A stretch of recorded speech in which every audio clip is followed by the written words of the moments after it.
Students, उम्मीद है आप सब खैरियत से होंगे।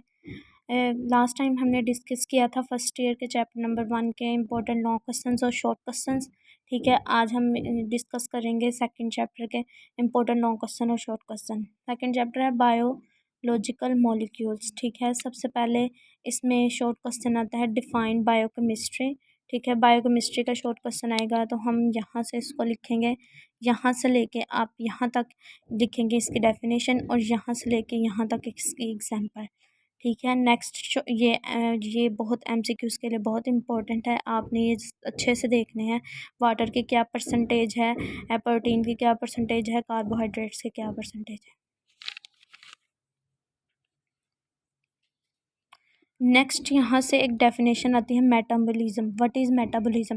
तो मेटाबॉलिज्म की डेफिनेशन आप यहाँ से लिखेंगे, all the chemical reactions taking place within a cell are collectively called metabolism.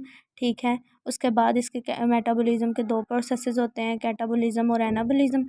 Anabolism की डेफिनेशन आप यहाँ से लिखेंगे, those reaction which simply complex are combined to form complex substance are called anabolism. Anabolic reaction need energy, यहाँ तक। ठीक है, और energy is release by the break down, यहाँ से स्टार्ट करके आप यहाँ तक कैटाबॉलिक रिएक्शन की डेफिनेशन लिखेंगे। ठीक है, यहाँ तक। नेक्स्ट हमारे पास आ जाता है यहाँ से heat of capacity. Heat of capacity important short question है, आपने ये यहाँ से लेके यहाँ तक एंड तक पेपर में एज इट इज़ लिखना है। उसके बाद हीट ऑफ कैपेसिटी और हीट ऑफ वेपराइजेशन, ये दोनों इंपॉर्टेंट शॉर्ट क्वेश्चंस हैं। ये भी आपको अगर आएगा, आपने ये स्टार्ट से लेके यहाँ तक लिखने हैं। उसके बाद नेक्स्ट शॉर्ट क्वेश्चन है कार्बोहाइड्रेट्स। What is carbohydrates? यहाँ से आपने स्टार्ट करना है कि carbohydrates are define as polyhydroxy aldehydes और कीटोन्स और complex substance which hydrolysis yield polyhydroxy और एल्डिहाइड और कीटोन सब यूनिट्स। ठीक है, और यहाँ तक आपने कंप्लीट करना है ये। ठीक है, उसके बाद आपसे ये पूछा जा सकता है मोनोसेक्राइड्स क्या होते हैं? What is monosaccharide? ये आप लिखेंगे यहाँ से लेके यहाँ तक। ठीक है, इसमें से एक इम्पॉर्टेंट शॉर्ट क्वेश्चन है आपसे एल्डो शुगर के बारे में पूछा जाता है और define aldo sugar and keto sugar. तो फिर आप ये शॉर्ट क्वेश्चन यहाँ से लिखेंगे, the sugar with aldehyde group, तो वो एल्डो शुगर होती है, जो शुगर कीटो ग्रुप के साथ होती है वो कीटो शुगर होती है। और ये इन दोनों के आपने फार्मूलाज भी लाजमी बनाने हैं। और याद रखिएगा हमेशा जो फार्मूलाज जो डायग्राम्स वाले लॉन्ग क्वेश्चंस या शॉर्ट क्वेश्चंस होते हैं ना, वो बोर्ड में ज़्यादा इंपॉर्टेंट होते हैं।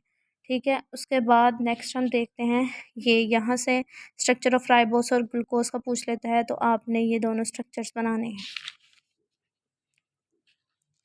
यहाँ से एक शॉर्ट क्वेश्चन इंपॉर्टेंट है राइबोफायरोनोस और ग्लाइकोपायरानोस, तो आपने ये लिख के राइबोस विद 5 कॉन्सेंट्रेटेड रिंग, ठीक है, वो राइबोफायरोनोस बनता है, और ग्लूकोज विद 6 कॉन्सेंट्रेटेड रिंग, तो वो क्या बनता है? ग्लाइकोपायरानोस। तो आपने ये इसके दोनों स्ट्रक्चर्स करने हैं। ठीक है, ये राइबोफायरोनोस का स्ट्रक्चर, राइबोपायरानोस का स्ट्रक्चर। ठीक है, ये एमसीक्यूज़ के लिए इंपॉर्टेंट है, ये पैराग्राफ आपने एमसीक्यूज़ के लिए ज़रूर करना है। उसके बाद ये है ओलिगोसैकराइड्स भी शॉर्ट क्वेश्चन में आता है। ठीक है, ये आपने शॉर्ट क्वेश्चन के तौर पर प्रिपेयर करना है, और इसमें जो मोस्ट इम्पॉर्टेंट शॉर्ट क्वेश्चन है, very very important short question, जो बहुत रिपीटेड शॉर्ट क्वेश्चन है, आपने इसको अच्छे से देखना है। Glycosidic bond, what is glycosidic bond? तो आपने साथ में इसका स्ट्रक्चर बनाना है। इसके स्ट्रक्चर की आपने अच्छे से प्रैक्टिस करनी है, इसमें कोई मिस्टेक नहीं होनी चाहिए। ठीक है, उसके बाद पॉलीसेक्राइड भी शॉर्ट क्वेश्चन के तौर पे पूछा जाता है।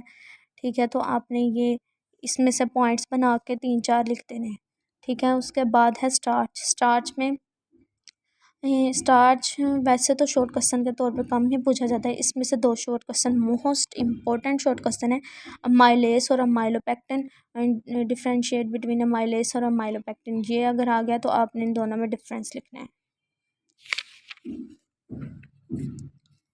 उसके बाद हमारे पास आ जाता है ग्लाइकोजन। ग्लाइकोजन भी इम्पोर्टेंट शॉर्ट क्वेश्चन है ये, अगर पेपर में, इसको एनिमल स्टार्च भी कहते हैं, ठीक है। अगर ये पेपर में आ गया तो आपने इसको एज इट इज़ लिखना है, और यहाँ से इसका MCQs बनता है। It gives red colour with iodine, ठीक है, ये आपने MCQs के तौर पर देख लेना है इसको। और सेलुलोज, सेलुलोज भी मोस्ट इंपॉर्टेंट शॉर्ट क्वेश्चन है, ठीक है, ये इसका MCQs है। Cellulose gives no colour with iodine, ठीक है, ये MCQs के तौर पे देखना है आपने। और ये पूछा जाता है कि सबसे जो अबंडेंट कार्बोहाइड्रेट है नेचर में वो क्या है, तो आपने सेलुलोज पे टिक करना है। उसके बाद व्हाट इज़ लिपिड्स, लिपिड्स का आएगा तो आपने यहाँ से लिखना है। Lipids are heterogeneous group of compounds related to fatty acids they insoluble in water। ये यहाँ से लेके आपने यहाँ तक इसका कंप्लीट करना है, ठीक है। और यहाँ से एक शॉर्ट क्वेश्चन है कि लिपिड्स ज़्यादा लिपिड्स फैटी ज़्यादा फैट्स क्यों रखते हैं, तो इसी ये यहाँ से आप लिखेंगे, ठीक है, इसको यहाँ तक कंप्लीट करेंगे। ये एक्सरसाइज का भी शॉर्ट क्वेश्चन है, इसको देख लेते हैं। What is the percentage of, ये है, why are fats considered as high energy compounds, क्योंकि जो फैट्स हैं वो क्यों हाई एनर्जी कंपाउंड्स समझे जाते हैं, तो आप इसका आंसर ये लिखेंगे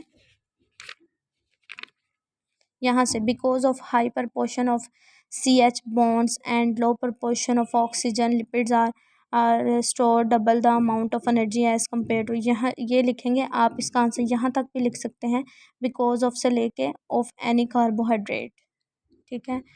नेक्स्ट है glycerols. Glycerols important short question है ये। ग्लाइसरोल्स अगर आपसे पूछा जाता है आपने ये लिखना है, glycerols are composed of glycerol and fatty acids. तो नेक्स्ट आप यहाँ से स्टार्ट करेंगे, glycerols can be define as ester of fatty acid, ये लिख के आप यहाँ तक, तो आप इसका ये फॉर्मूला ज़रूर लिखेंगे, ठीक है। उसके अलावा ये यहाँ से शॉर्ट क्वेश्चन एक आता है, ट्राईग्लाइसराइड्स, डिफाइन ट्राईग्लाइसराइड्स, या व्हाट इज़ ट्राईग्लाइसराइड्स,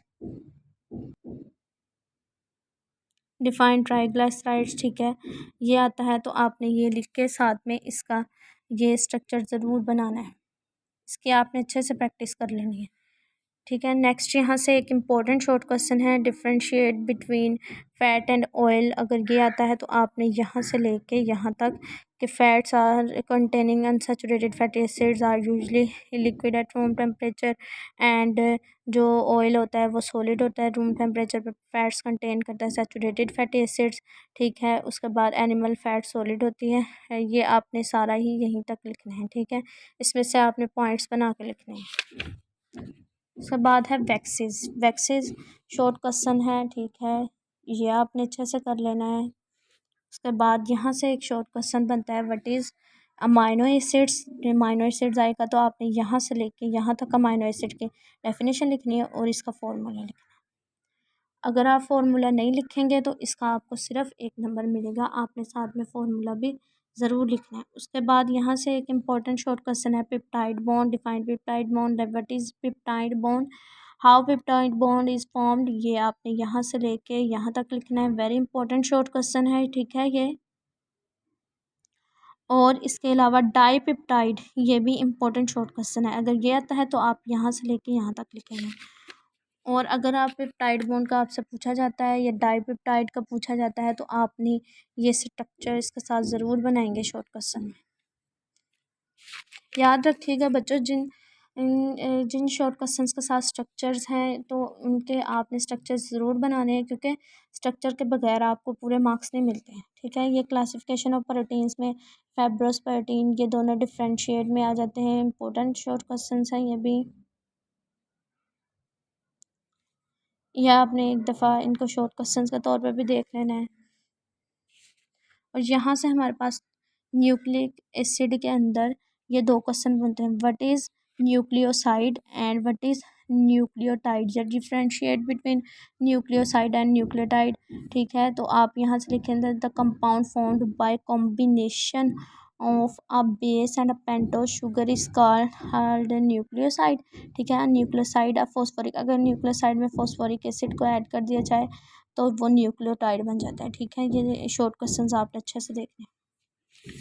उसके बाद यहाँ से आपसे पूछा जा सकता है, what is is nicotine adenine. Nicotine adenine आता है तो आपने यहाँ से इसको स्टार्ट करना है और यहाँ तक कंप्लीट करना है। नेक्स्ट है यहाँ से व्हाट इज़ आरएनए या व्हाट इज़ आरएनए। आरएनए क्या होता है, तो फिर आप यहाँ से लिखेंगे RNA is polymer of ribonucleotides. ठीक है, RNA molecules occur in single strand and may be folded by. तो आप यहाँ से लेके यहाँ तक इसको लिख सकते हैं। ठीक है, और उसके बाद यहाँ से आरएनए की जो most important type short question में पूछी जाती है वो राइबोसोमल आरएनए है। ये इम्पोर्टेंट शॉर्ट क्वेश्चन है, इसको आपने अच्छे से देख लेना है। ठीक है, और यहाँ से है कॉन्जुगेटेड मॉलिक्यूल्स। मैं हर बच्चे को कहूँगी कि ये आपने शॉर्ट क्वेश्चन ज़रूर प्रिपेयर करना है, ये बहुत इंपॉर्टेंट शॉर्ट क्वेश्चन है। कॉन्जुगेटेड मॉलिक्यूल्स यहाँ से आता है तो आपने यहाँ से लेके यहाँ तक इसको लिखना है। ठीक है, इसके एक एग्जांपल दे देंगे आप यहाँ तक। ठीक है, तो इनफ हो जाएगा, ये आपका शॉर्ट क्वेश्चन कंप्लीट हो गया। नेक्स्ट हम इस चैप्टर के डिस्कस करेंगे इंपॉर्टेंट लॉन्ग क्वेश्चंस। ठीक है, तब तक के लिए अल्लाह हाफिज़। उम्मीद है आपको समझ आ गई होगी। अगर आपको समझ आई है तो आप प्लीज़ मेरे चैनल लाइक, सब्सक्राइब और शेयर करें। तब तक के लिए अल्लाह हाफिज़।